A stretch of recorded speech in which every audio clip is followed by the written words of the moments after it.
nobody knew what we were doing. And everybody thought black beans were olives. You know what I mean? And we did 11,000 that week, and that restaurant now has hit a record of about 145,000. That stuff doesn't happen by luck.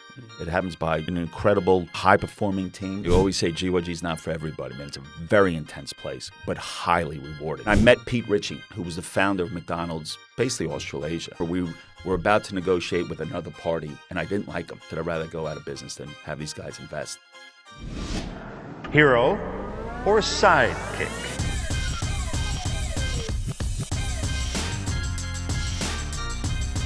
Welcome to the Sidekick podcast, where we uncover the hidden superpowers that drive some of the biggest and fastest growing companies and successful names in the business world.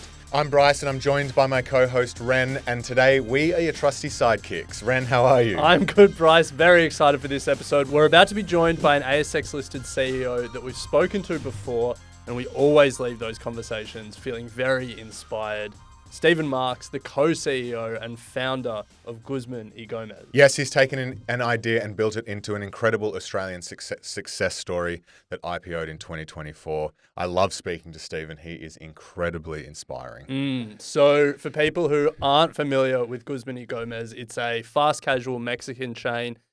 Started in Australia, started in Newtown in 2006, but it is now in the US, Singapore, Japan and Australia. Across their network, they have over 200 stores. As you said, IPO'd last year. I think it was the best performing IPO of 2024. And we're excited to hear how Stephen is finding life now as a public CEO. Maybe he'll have to be a lot more reserved than in previous conversations. Doubt it. Doubt it. All right, well, without any further ado, let's get to it. Well, Stephen, welcome to Sidekick. Thanks, guys. Great to see you again. I think it's been over a year. I think I saw you guys right before the IPO. Yes. Yeah, we what did. a year. What a year it's Busy. been. Yeah. Yes. Well, we'll I unpack. always say to everybody, we're almost there. You say that every year. It was a good year last year. It was a big one. Yeah, we'll unpack a bit more about the IPO a little bit later, but we want to start with the origin story. The taking an idea, turning it into what is now a pretty iconic brand here in Australia. So what inspired you to start Guzman y Gomez? So I was living in London. I was basically running like the U.S. desk for a hedge fund called Cheney Capital, which is run by Jonathan Laurie. I worked prior to that with Stevie Cohen, and then got poached to move to London, and that's where I met an Aussie. You know, now they're everywhere in New York and L.A., selling flat whites in Greenpoint, Brooklyn. Man, I love it. Man, the Aussies really have the best attitude. And all of a sudden, there was more Australians, and I kept seeing pictures of Bondi Beach and Brighton Beach. And my mom's from Brooklyn. My dad was from Miami Beach. And I always had a dream as a kid to own a hotel. And then one day I was 30. I was done working in the markets. I've always been very entrepreneurial as a kid. I was like, I'm moving to Bondi Beach, Australia to build a hotel. For some strange reason, I thought it was going to be like South Beach for Asia. Came down here, and that was a dream. I found a property, but we couldn't zone it. But I fell in love with Australia, and I was very lucky that my best friend growing up, a guy named Robert Hazen, was marrying an awesome lady that's still married in Australia. He moved here, and we went into business together. We had a fashion business. We had a music business. And I think, one of the privileges of growing up in the U.S. is Mexican food. And I remember going to a Mexican restaurant. I think it was in Bondi Beach. I thought it was horrible. I was then, I'm divorced now, about to get remarried, which I'm very excited about. And I remember going to every Mexican restaurant just to make sure I was right, and they all sucked. They were busy, but the food was horrible. And I remember walking to my office and saying to Robert, I got the next big idea. Robert kind of took care of the back of house stuff. I was always front of house. And I said, we're going to reintroduce Mexican food to this country. And he said, you're not Mexican. I said, yeah, but we know what excellence looks like. We know what the food should taste like. And that was the beginning of Guzman y Gomez, which is named obviously in honor of friends. We opened up our first restaurant in Newtown. I mean, Newtown to me was like the East Village of Manhattan. You had everybody who was willing to try stuff. Man, I love the energy of Newtown. I still do. We call it the baby. And we opened up that store October 6, 2006. Man, found every Mexican living in Sydney. Man, that took a long time. Brought chefs in from Mexico. Our head chef in charge flew in from Mexico. And I think, at the end of the day, and this is kind of the foundation of GYG, it's all about the food. It's all about the people. And we've never, ever compromised on that. But it doesn't mean it was easy. You know, that first week, you know, October 6th, I'll never forget it. My oldest daughter was a couple weeks old. I remember having her on my arm at the till. I mean, nobody knew what we were doing, man. I found a lady making tortillas. We were the first ones doing pork shoulders, you know, briskets. Everybody thought black beans were olives. You know, I mean, it was very expensive to begin with. And we did 11,000 that week, and that restaurant now has hit a record of about 145,000. And it's just out of pure determination and purpose. And never, ever compromising. Now, this show's all about unpacking the superpowers that have powered some of Australia's most iconic companies and successful people, and I think we can count GYG amongst that. Now, restaurants, though, low probability business. A lot of people try and start restaurants. Very few people succeed. Very few people make them into massive, you know, chains.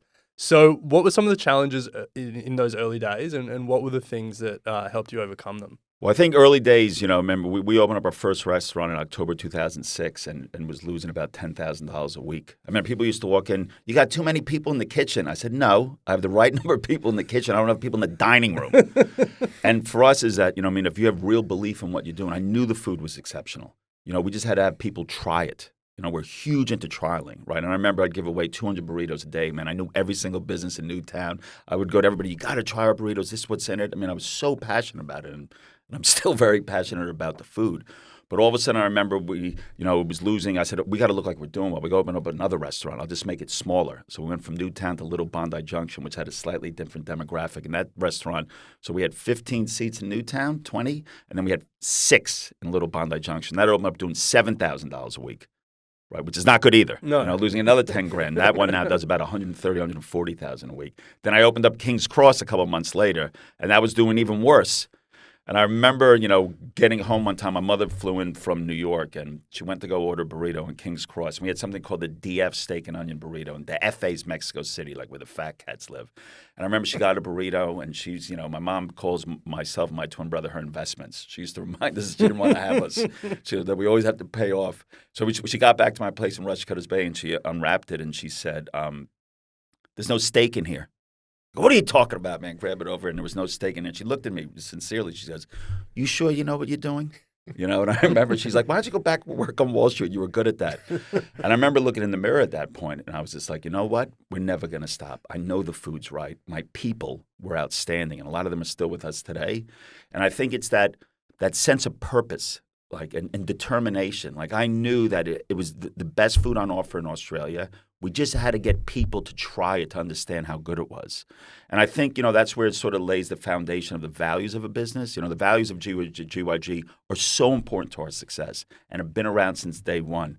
And everybody that's a part of this journey now, and we have such dedicated, incredible people, all believe in the values.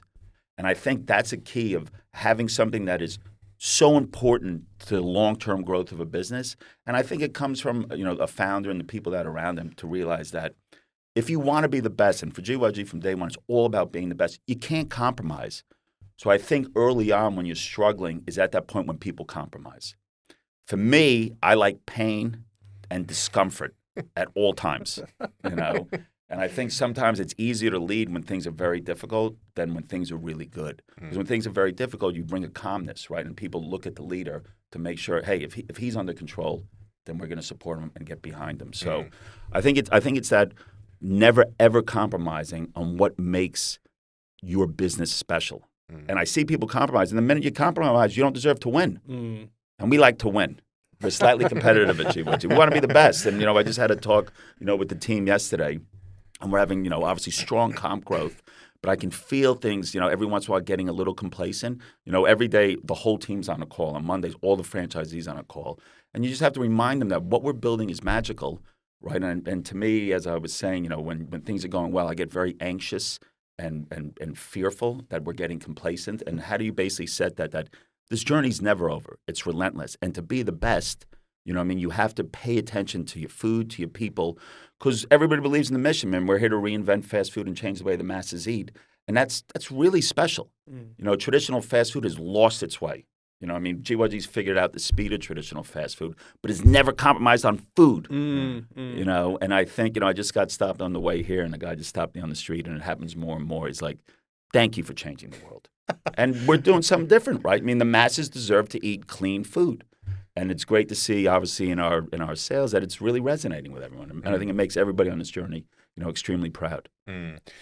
I mean, throughout that whole, even to today, but obviously in the early days as an entrepreneur and a founder, and I think this is a trait that a lot of entrepreneurs have, is like a level of confidence that sort of exceeds kind of where the business is at that point in time. Like, you just have to be, believing that you are going to be successful and that this is the right thing to do. But was there a moment in the early days where you looked back and thought, like, that was a point where I was like, we have turned this into something, or this is going to be a success, and we're not going to be losing money or missing steak in burritos going forward?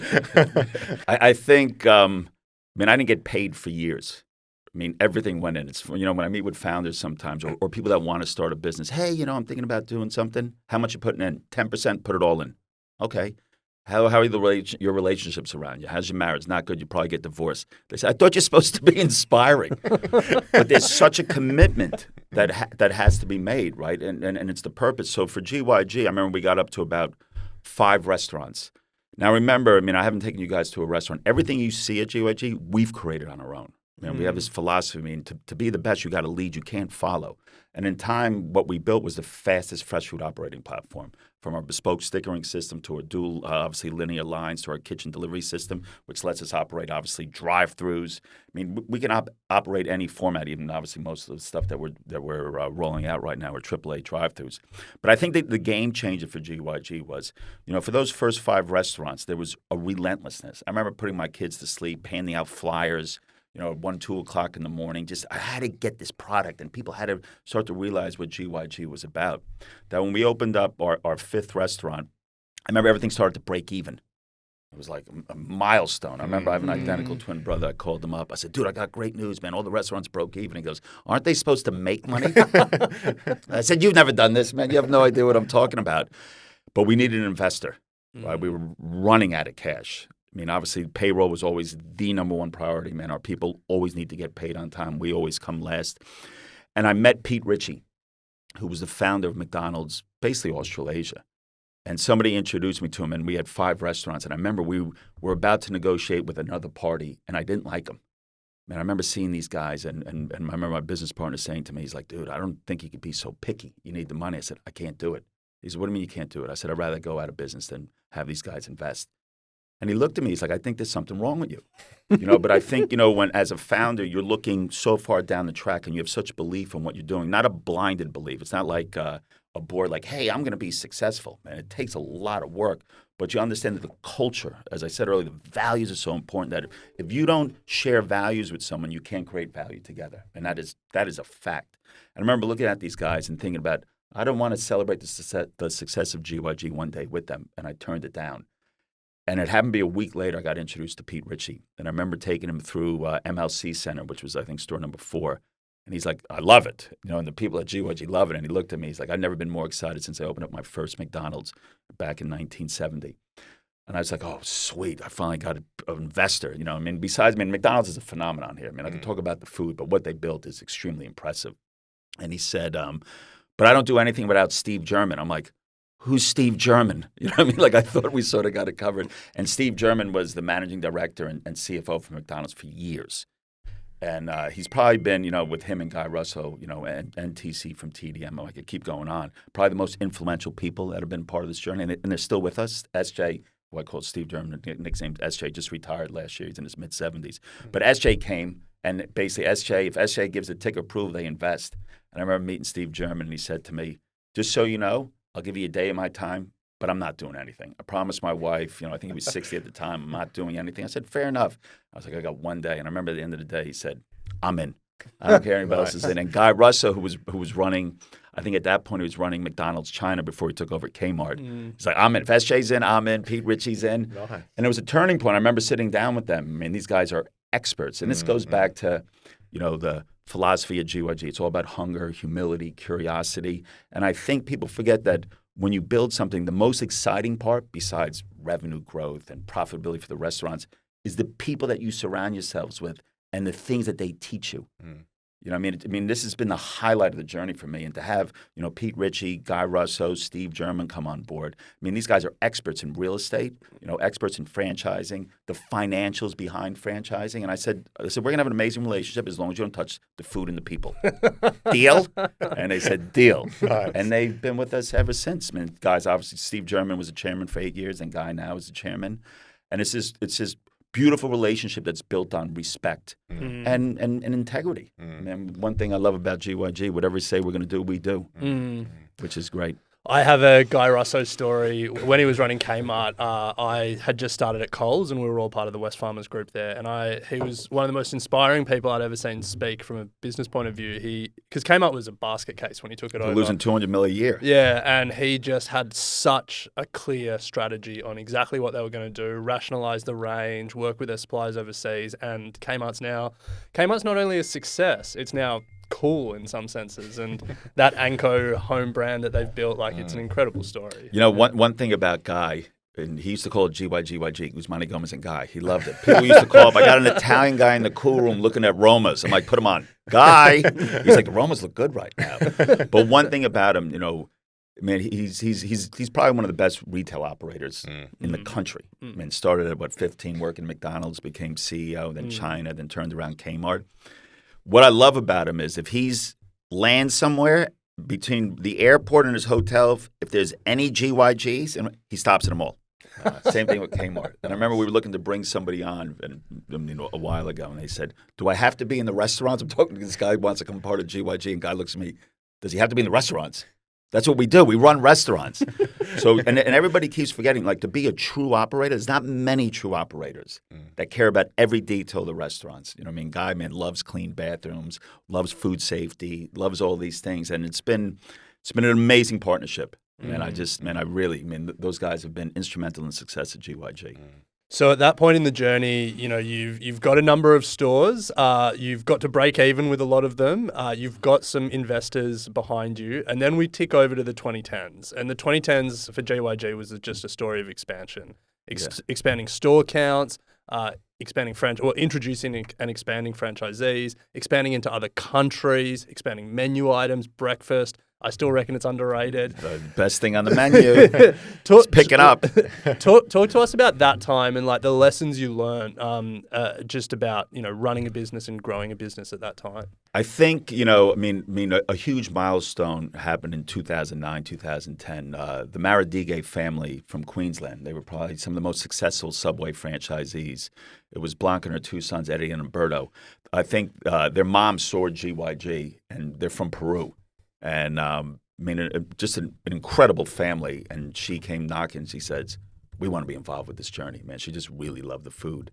And I remember meeting her and her boys, and these are 6'3", 6'4", man, operators. And they said, we want to be involved, but we want to have the service rights for the state of Queensland. That means kind of split royalties. And it was really our first franchising deal. Revenue wasn't where it is today. Four-wall margin wasn't where it is today. They just believed. They believed in me. They believed in GYG. And part of the deal was that they had to open up 5 restaurants of their own in Queensland. The first one they opened up with Fortitude Valley changed the game for GYG. Because all the GYGs were small, right? We had Newtown, which was rather small, Little Bondi Junction, King's Cross. We had MLC Center, Australia Square. Then we opened up Fortitude Valley, in there, and basically went from 35 a week to 40. We're like, oh my God. Now the average restaurant does what, I don't know if I can say anymore, but anyway, a lot higher than that. But they got it. They understood the culture. They understood the food. And I think part of that relationship, and Eddie Maradigue is still a franchisee, Umberto just got off the board coming to the IPO, they're still shareholders, is the values that we shared. Man, they understood that to be the best, you can't cut corners, right? We got to build the best process, the best procedures, and we got to take care of the food and our people. And I think when I say it now, everybody thinks, well, of course you have to do that. But like you said earlier, man, it's, I think to get to 50 restaurants, 100 restaurants, it's like 1% of 1%. Yeah, and it comes down to people. When I look back on the journey, man, everybody's obsessed with food at GYG. And we can get into the whole clean thing. They're obsessed with culture. And I think what I loved about them is that when I walk into a restaurant at GYG, the people in the restaurant don't work for me. I work for them. And that's the mindset. We bring them onto this team, right? It's our job to make sure that they're engaged, they're supported, there's future development. And I think for founders, the key is I feel such an accountability for this business. These people are coming on the journey. I want to know at the end of this journey for them, they look back in time and say, it's the best thing that's ever happened to me. And I think that's how you look at relationships. Like the Maradigues were just phenomenal partners. We found it was like deja vu. I think I found the next Maradigues in Chicago, the Georges. Okay. You know what I mean? But you take your time because you realize that, to build something with somebody, right, who you don't really know. Obviously I know the Maradigues for a long time right now. You have to spend a lot of time with them. It's funny, with Lara Tom, my chief marketing officer, when she came, we took a lot of walks on the beach because they got to know how I think and how I feel about things. Because for GYG, it's all about, can you build an exceptional business with incredible ethics? And people say that, but to live it and to build it and to have integrity around that is what makes something a success or not. And that's why that relationship was so important for the growth of GYG. Well, let's pause there for a second because I think there's a lot of people who are starting businesses or have the dream of starting businesses. And, a lot of the success, there's been a lot of partners in the success. And a lot of those partners you haven't had a lot of time with. You had one day with Steve and, you've met these families and, you went on walks on the beach with Lara. But I guess you've got to identify the things that you're looking for in these people pretty quickly or in a pretty short space of time. So for you, what are those things that make a great investor or a great business partner? I think that's a great question. Number one, are they good people? And I think it's very easy when you have a conversation with somebody to find out if they're good humans, how they talk about things, how they talk about other people, how they see the world, what's important to them, and really getting to know them. And that takes time. Have a drink with them, take a walk with them, see their families, see them, with the Maradigue, I spend time in their restaurants. I felt the energy, like everything that GYG is about energy, right? We got to bring the energy, right? And it's a very positive, energetic culture that you need people that have it. They don't have to be like me, but they have to believe in, showing up to work where people are like, I want to work for these people because I know this is my future and I know this development stuff. So I think that's the key thing. And it doesn't matter. I look at, obviously at GYG, we have franchise restaurants, we have corporate restaurants. And everybody always asks me, what makes a great franchisee? They deeply care for their people, right? Because that means they deeply care for the food, they care for their people, and they care about their communities. And it's very easy to feel someone's energy. I hate arrogant people. I hate lazy people. And if you feel like people realize that it's their accountability to build these teams and look after their teams, that's the key part for me, is being generous. When you look back over the last sort of 20 years, are there any sort of habits or routines that you have found really valuable for your success? I think, that's another great question because things change over time. At number one, health is most important. At GYG, it's a relentless culture. We always say GYG is not for everybody. It's a very intense place, but highly rewarding.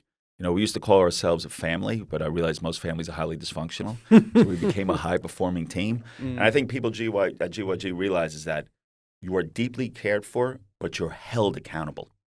And I think for me, which I think, I have this discussion with TC, throughout the years from TDM, is that most founders don't make it long-term, right? Because they don't evolve with the business. And I think for me personally is that, as I was talking about family, health is number one. At GYG, your family comes first, and it's GYG. Anything you got to do with your family, you take care of, right? Because we're on a mission here. This thing's never going to end. So for me, I spend a lot of time in the restaurants. I fly a lot. I want to spend a lot of time with my family and my fiance. Is that I got to look after my health, number one, because if my health's not there, and I had a little bit of a health scare a couple of years ago, I'm no good to anyone. So number one's health. I think the number two thing is being extremely self-reflective. I hold myself to account higher than anybody else could possibly. And to me, as a leader, you realize that you go through different periods of growth, different phases of growth, and you need to evolve your style and your leadership differently for a different level. Like in the beginning, I was a little bit more controlling. I had to will everything to happen. Just believe me, everything had to be a certain way. And then you realize you can only grow like that for so long. So then basically, how do you attract talent? GYG, our senior leadership team is about 16 people. These people all understand the vision of GYG, all understand the mission of GYG, and that team has built this level of trust with one another. So everybody's accountable because what we want to achieve to be the best and biggest restaurant company in the world, you can't do it on your own. So as a founder, you have to learn to delegate. And I think, part of that journey for me is that you have these standards of excellence. and you can't move them down, right? Because that's compromising. So we can never compromise. But then how do you take the time to coach people to those standards of excellence? And it takes time. You know what I mean? But when you're thinking about GYG, man, we look at this thing as a long-term generational business. And if we take our time to coach everybody to those standards of excellence, think about how that high-performing team will operate. And that's where GYG is at right now. And, I sit back and, as a founder, I know I have a unique contribution to the business, and I know what I'm not good at. And I know how to basically develop people to be excellent at that. So, we just sat in a meeting going through our quarterly strategy the other day, and I look around this room, and man, they're so talented, so smart, and so focused on what needs to get done at GYG. And, some people ask me, you ever step back and see what you built? I mean, it was rarely is the answer. Rarely. You got this thing at GYG, you're good enough to get better one day. But every once in a while, I take a moment to step back and look at the team that we built and the culture that's at GYG. And I would take, my senior leadership team, the people in our restaurants, the culture against any other food company in the world, man. It's really special. And it's something that I'm really proud of. Yeah. But it takes work. I mean, as a leader, you always got to go first. I mean, it comes with a lot of humility. And as I said earlier, man, hunger, humility, curiosity, man, that's the rocket fuel for growth. And if the founder and the leader doesn't possess, those characteristics, then you're not building something that's real. Yeah. Well, let's turn from the growth story to the story today, because as we said at the top of this interview, last year was a big year for you guys. You IPO'd. Yes. ASX ticker GYG. Sure did. Stoked that you got that ticker. That would have been, so pumped. Yeah. So just tell us what the year was like. What was it like leading a company through an IPO? What was some of the best and the worst parts? I mean, I think this goes back to the team. Hilton Brett, who's obviously the co-CEO of GYG, was on the board for 6 years. He's been in the co-CEO role for 2 years. Man, he's an experienced public retailer. Obviously having TDM, Tom Cowan, obviously sits on the board as the biggest shareholder of GYG. He's been around for 7 years. Man, and he, when you look at a business, I look at it, there's a front of the business and a back of the business. I take care of the front. Hilton takes care of the back. TC and TDM were hugely instrumental in building that back end of the business for us because the front end was growing so quickly. And Mike Hershowitz helped, who actually was the CFO for Hilton at Accent, who was with me for 5 years, who did an incredible job for GYG. But we've always, even as a private business, I mean, remember Steve German and those investors I mentioned earlier came on board around 2009. So we had a board in place. SJ was the chair, then Guy became. So we always had the process, the structure, the financials, the governance of a publicly traded company all the time. So we did a pre-IPO round in about March, and it was just so oversubscribed. And and we spoke with Guy Fowler, Baron Joe, who we were close to, and obviously our team at Morgan Stanley said, hey, man, we've done all this work. Why don't we list? So we actually went from, getting a prospectus done to listing in 8 weeks, which I think is a record. Wow. Nice. Which really showed, the one thing about GYG, man, we never stop investing in this business. We've got a G&A of about $75 million. And when you see the growth, man, that amount of G&A for the size, we'll do over $1 billion this year. And we invest way ahead of where we have to be. The company's run so well. And I think, if I look back from day one, we've always done things the right way. We've never cut a corner. And it just really was highlighted during that prospectus to IPO timing that, Gilbert and Tobin were incredible. Obviously, Deloitte, everybody that was involved, they never saw something that was built so well, so clean, and obviously so well run that we were able to obviously IPO within 8 weeks. It's a lot of work. Yeah. And once again, that's why you build a great team. Eric Duplessis came in as our CFO from West Farmers, man, who's incredible. He's got such an incredible future at GYG. Man, these guys hit the ground running, and it was a success. Nice. Yeah, it was fun. I remember listing. I was like, "So what are you doing tomorrow?" Back to work. I think we enjoyed it for like 2 hours. Now you've got a publicly available scoreboard that everyone can check. Yes. So you got to get back to work. You got to get back to work. And I think people always ask me, "Is there anything different?" And in all honesty, man, I've spoken to you guys a couple of times. I'm a very transparent person. Nothing's different. It's just that there's a share price now. And I say to the team because, part of it, everybody has options at GYG. Obviously, a lot of people have shares, and that's a move we made over 10 years ago. And I realized that if this is going to be a success, it's got to be a success for everyone, which is, our in the corporate restaurants, our restaurant managers have options and RSUs.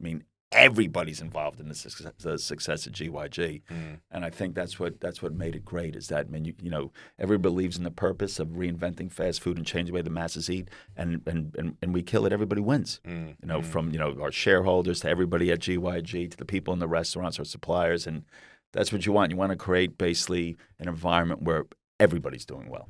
So you've obviously got a pretty aggressive growth plan here in Australia over the next sort of decade or so, but you've also started expanding in the US, which is a really interesting story. How do you plan on challenging some of the, I guess, large established Mexican fast casual restaurants over there? Yeah, well, maybe I'll start with Australia. George Mandelis is our chief development officer. He's got a team of about 30 people. We have 10 full-time real estate people.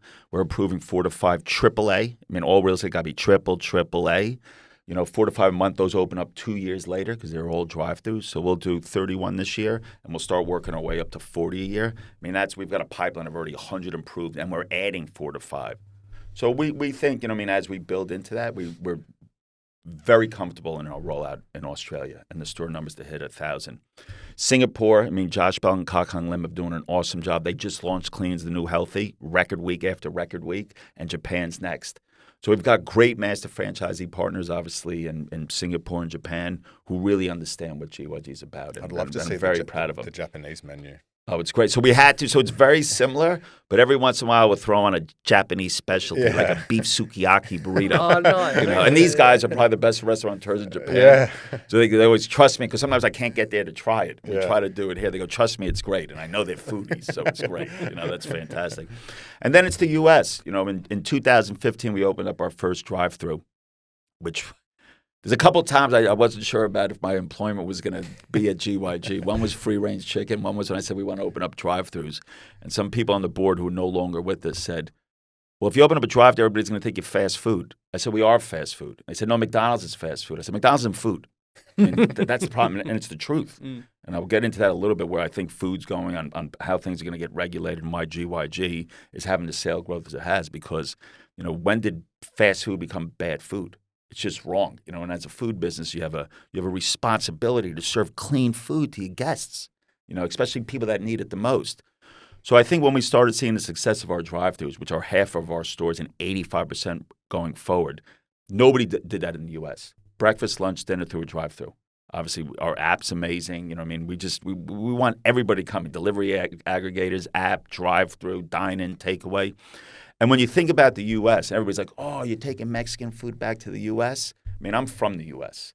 And what people don't realize, in Australia, to build a successful food business is very hard.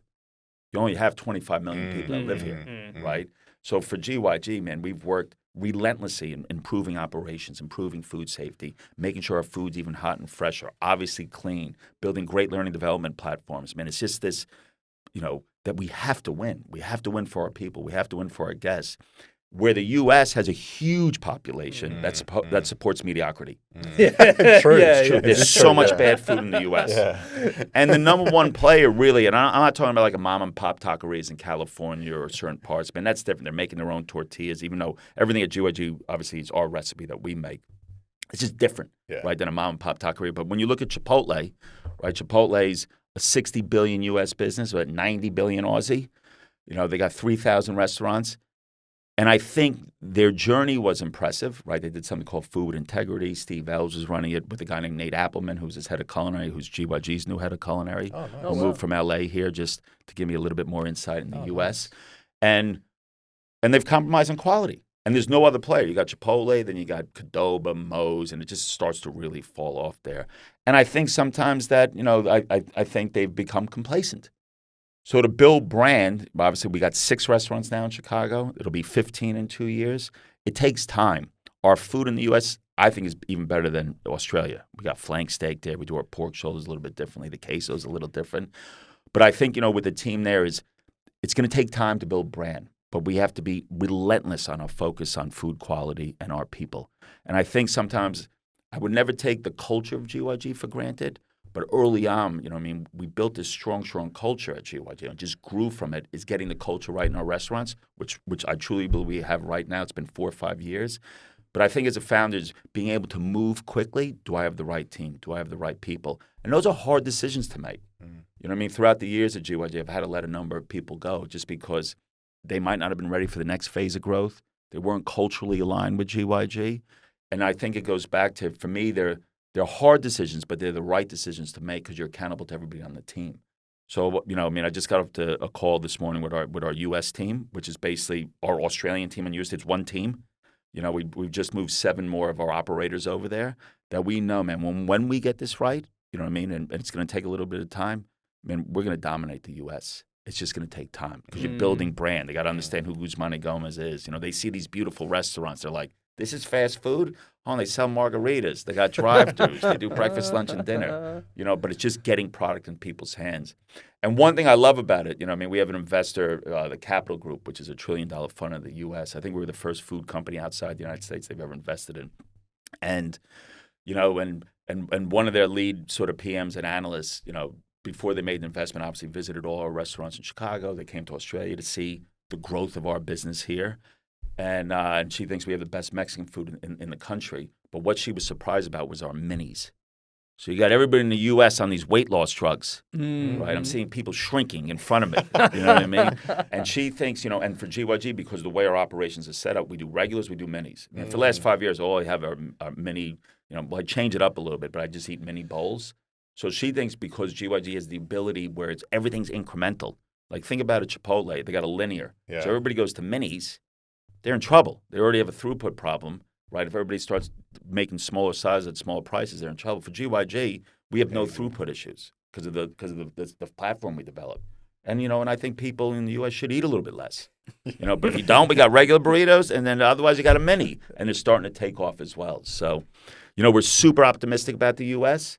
And we just had a group of investors out there. I think once you see it and you understand it, it's just going to take some time. Yeah. Well, I look forward to it. It takes time, and it took us, we're ahead of where we were in Australia. For the first 10 years in Australia, I was like, just got to believe me. You just got to believe me. So how do you think about expansion from here? Like any other countries that you've spoken about? I'm not sure if you've spoken about any other countries, but any other countries that you can talk about, or even just from Chicago, how do you think about expanding throughout the U.S.? Yeah, so GYG is in a different position these days, than we were 20 years ago. So there's a lot of interest for GYG to open up in Western Europe, UK, Canada. But I think one thing that we do very well, and that's why it's the same as private public, we focus very well. The team's focused on making sure that we roll out and hit this 1,000-store count here in Australia over the next, 10, 20 years, and making sure that every store we open up we get better at, and obviously, and we drive revenue. We're here to support our partners in Singapore and Japan and the U.S. That is it. Because in time, and GYG is going to be a generational business, and the U.S., getting the U.S. right is a huge part of obviously the growth for GYG. So the board's basically approved 15 restaurants in Chicago till we prove concept, and that's basically getting our revenue to about $60,000 US a week, which will give us similar economics here in Australia. Then we'll look to expand. But we're only thinking about it. Like I know what's opening next. We just opened up Evanston, Illinois, which is Northwestern University, which last week was our #1 restaurant, which was very exciting, and making sure each one gets better and the restaurants that have opened will continue to grow. That's all we're looking about, because when we get those restaurants to work, then we'll decide how we expand. And I think, sometimes as founders, everybody's just like, oh, isn't that nice to be in Canada and this? But it stretches your team, and then you can't execute. It's kind of like the way we look at our menu. We add something, we got to take something off, right? Because if you want to drive revenue, you got to decrease, obviously, complexity. And for our team, you want a high-performing team to perform, you can't spread them too thin. So our main focus is Australia, proving concept in the U.S. and supporting our partners in Singapore and Japan. Well, Stephen, we've spoken about some of the superpowers for GYG, the food, the people, the culture. But are there any others? And the speed. And the speed. So food, people, culture, speed. Are there any others that you wanted to table that you really think are driving the success of GYG? I think it's also where food's heading. You know what I mean? You see Kennedy coming in the U.S. talking about clean and regulating. We've been, when we launched Clean's the New Healthy back in 2000, we started in 2016, launched in 2019. Nobody knew what we were talking about, right? And it was. This is kind of like, as a founder, you need to have purpose, and my ribs have been broken. And people are like, well, this doesn't make sense, and nobody's going to understand it. But I saw it like, And I really, feel deeply, and the good thing is all the people at GYG do that is that, our purpose is basically to reinvent fast food and change the way the masses eat, right? All people had was basically traditional fast food, and it's not good for you. So I think for us, it's just our view on food. Like, when fake meats came out, and I said, well, never serving that stuff, right? Because it's so processed. I mean, I got attacked left and right, but I knew it wasn't real food. So I think for us is, we have clean, we've just done clean 2.0. We looked at our salt, and we got clean 3.0 coming up, is that we at GYG truly believe that in time, everything needs to be clean. We start with our food, and then our drinks. And I think the other people are going to start to realize that the guests demand that. But more importantly, it's your responsibility as a food company to be transparent about what you sell your guests. And I think things will change. Like, everybody looks at these big brands, right? And things are cyclical. You guys like markets. I mean, unless you're evolving and changing and understanding what your guests want or truly believing it inherently as a business, you can't stay on top. So for us is making sure that, if we serve a French fry, that French fry has potato, clean oil and salts. I mean, most French fries in the market for traditional fast food are like 70% potato. Really? 80% potato. Okay. It's shocking. It's Yeah, wrong. It is shocking. So I think that's what makes it. I mean, we are foodies. Yeah. You know what I mean? And we want to make sure that the food that we serve our guests, we worry about. They don't have to worry about. And I think that's how you build integrity as a business. And we're deeply, deeply, deeply committed to that. Well, Stephen, I think we've unpacked a lot of superpowers behind GYG. It's always very inspiring to hear you talk about the business. I'm probably going to go get a burrito for lunch. I like it. But I thought you would have had a breakfast burrito. but I mentioned earlier, a number of people listening have the dream of starting or growing their own business. So as we wrap up today, what's one piece of advice you want to leave the audience with? One piece of advice for someone looking to build wealth and grow their own business? I think you have to understand what your purpose is, and you got to be all in. I mean, all in. You got to be so committed to the purpose, and you got to figure out how to lead, right? I think early on in the journey, if people don't understand what you're trying to do, you have to learn how to influence them and find the right people. The relationships in building a business are the most important thing because you can't do it on your own. And I think a lot of founders just try to hold on to control and not find and build the right teams to take it there. And you have to think long term. You know what I mean? I look at GYG from where it started to where it is today, man. There's no way we would have been that without the people on this journey. And I'm so grateful for that. But I see a lot of founders, man, they just want to do it on their own, don't want to give up equity, don't really have purpose, don't understand what's going to build a competitive edge in the market. And you got to really think about it, because stuff doesn't happen by luck.